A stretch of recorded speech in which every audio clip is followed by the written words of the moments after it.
सवाल, क्या मूर्ति ध्यान, मंत्र जाप और आहार नियंत्रण से मन को स्थिर किया जा सकता है? जवाब, हाँ। मंत्र जाप, ध्यान और आहार का नियंत्रण, संतुलित खानपान मन को स्थिर करने में सहायक होते हैं। मूर्ति ध्यान और मंत्र जाप से मन एक जगह केंद्रित हो जाता है। मन का स्वभाव बहुत चंचल, अस्थिर होता है, जैसे हाथी की सूंड जो हमेशा हिलती रहती है। लेकिन अगर उसकी सूंड में एक जंजीर पकड़ा दी जाए तो वह उसी को पकड़े रहता है और इधर उधर नहीं भटकता। इसी तरह अगर मन को किसी विशेष नाम, मंत्र या रूप, मूर्ति से जोड़ दिया जाए तो वह उसी से जुड़ा रहता है और इधर उधर भटकता नहीं। जब मन हजारों विचारों में बिखर जाता है तो हर एक विचार कमजोर होता है, लेकिन जब ये विचार धीरे धीरे शांत होते हैं तो मन एकाग्र होकर शक्तिशाली बन जाता है। ऐसे स्थिर और शक्तिशाली मन के लिए आत्म अन्वेषण, अपने सच्चे स्वरूप को जानने की प्रक्रिया आसान हो जाता है। सवाल, मन को नियंत्रित करने के लिए क्या नियम अपनाने चाहिए? जवाब, सभी नियमों में सबसे श्रेष्ठ हैं। 1. मिताहार, संयमित भोजन। भोजन में संयम रखने से मन को काबू में रखना आसान होता है। 2. सात्विक जीवन, अच्छे विचारों और कर्मों से मन पवित्र बनता है, जिससे आत्म अन्वेषण आसान हो जाता है। सवाल, जैसे समुद्र की लहरें अनगिनत होती हैं, वैसे ही मन में भी अनगिनत इच्छाएं तो वासनाएं उठती हैं। इन्हें कैसे नष्ट किया जाए? जवाब, स्वरूप ध्यान, अपने असली अस्तित्व पर ध्यान केंद्रित करना। तेज होते ही ये इच्छाएं धीरे धीरे नष्ट हो जाती हैं। सवाल, क्या इच्छाओं और वासनाओं से पूरी तरह मुक्त होना संभव है? जवाब, हाँ, ये पूरी तरह संभव है, लेकिन इस पर संदेह नहीं करना चाहिए। हमें निरंतर अपने सच्चे स्वरूप पर ध्यान केंद्रित करना चाहिए।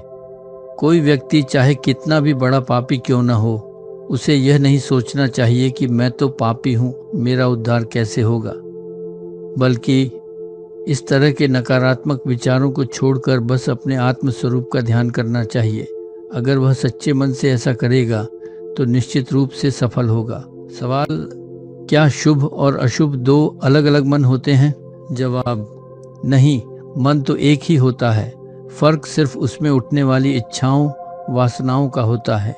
जब मन शुभ इच्छाओं, अच्छे विचारों से भर जाता है तो उसे शुभ मन कहते हैं। जब मन अशुभ इच्छाओं, बुरे विचारों से भर जाता है तो उसे अशुभ मन कहते हैं। मन को व्यर्थ की बातों में नहीं लगाना चाहिए और दूसरों के मामलों में दखल नहीं देना चाहिए। सवाल, क्या दूसरों की बुराई करने या उनसे द्वेष करने से कोई लाभ होता है? जवाब, बिल्कुल नहीं। हमें दूसरों के प्रति राग, लगाव और द्वेष, नफरत दोनों ही छोड़ देना चाहिए। जो कुछ भी हम दूसरों को देते हैं वह असल में हम खुद को ही दे रहे होते हैं। अगर यह सत्य समझ में आ जाए तो हर कोई दूसरों को देने के लिए तैयार रहेगा। सवाल, अहंकार, मैं की भावना से क्या होता है? जवाब, जब अहंकार जागता है तो सब कुछ, संसार, सुख दुख प्रकट हो जाता है।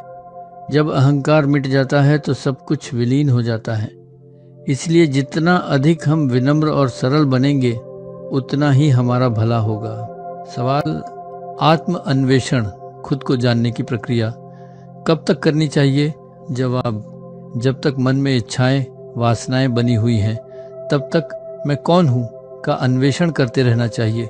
जब कोई विचार उठे तो उसकी जड़ तक जाकर उसे खत्म कर देना चाहिए। यह प्रक्रिया आत्म स्वरूप को जानने के लिए जरूरी है।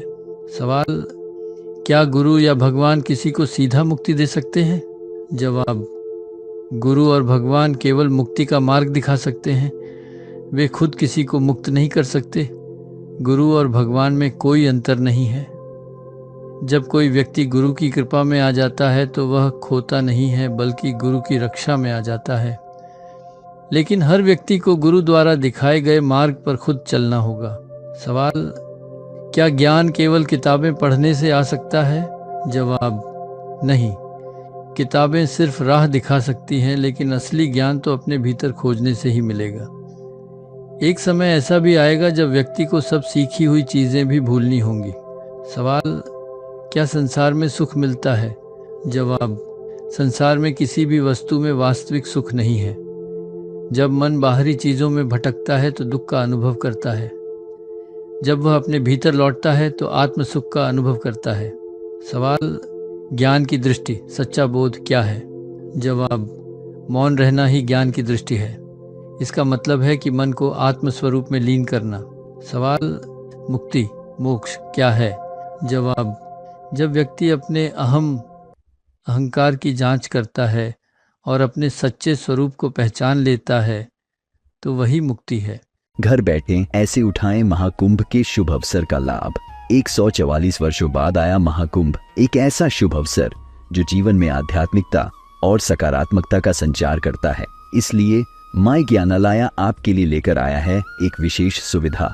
मित्रों, इस पावन अवसर पर रुद्राक्ष धारण करना अत्यंत शुभ और कल्याणकारी माना गया है। ऐसे में अगर आप हमारी वेबसाइट myghyanalaya.in वेबसाइट से रुद्राक्ष माला या रुद्राक्ष ब्रेसलेट इत्यादि ऑर्डर करते हैं तो ये सभी चीजें प्रयागराज के त्रिवेणी संगम के पवित्र जल से शुद्ध करके आपके पास भेजी जाएंगी, जिससे आप घर बैठे ही महाकुंभ के पुण्य और त्रिवेणी संगम की पवित्रता का लाभ उठा सकें। ध्यान रहे, यह सुविधा केवल उन श्रद्धालुओं के लिए है जो प्रीपेड ऑर्डर करते हैं। COD ऑर्डर पर यह लाभ उपलब्ध नहीं होगा। तो अभी जाएं myghyanalaya.in वेबसाइट पर और इस दिव्य अवसर का लाभ उठाएं। वेबसाइट की लिंक आपको वीडियो के कमेंट बॉक्स और डिस्क्रिप्शन में दे दी गई है।